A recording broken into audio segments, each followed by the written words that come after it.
বন্ধুরা, গ্রামের বাড়িতে এসেছি আর নিজেদের গাছ থেকে কাঁঠাল পেড়ে খাবো না সেটা তো হতেই পারে না। এই যে দেখুন, এটা হচ্ছে আমাদের নিজেদের গাছের একদম পাকা কাঁঠাল। এই যে দরজার সামনের গাছ থেকে একদম গাছ পাকা কাঁঠাল নিয়ে এসেছি, এখন এটাকে ভাঙবো। নিজেদের গাছের গাছ পাকা কাঁঠাল এখন ভাঙতে নিছি।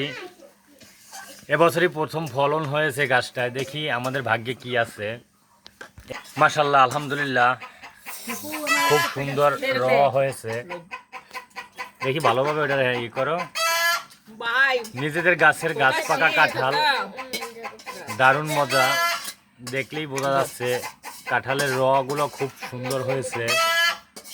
মাশাআল্লাহ, আমাদের গাছের এই প্রথম কাঁঠাল। কাঁঠালটা ভাঙতেই কি চমৎকার ঘ্রাণ এসেছে। যারা যারা আমার ভিডিওটি দেখেছেন তারা সবাই চলে আসুন আমাদের বাসায়, সবাই মিলে একসাথে নিজেদের গাছের পাকা কাঁঠাল খাই। একদম চমৎকার, মাশাআল্লাহ, আলহামদুলিল্লাহ। নিজেদের গাছের কাঁঠাল কত সুন্দর হয়েছে দেখুন।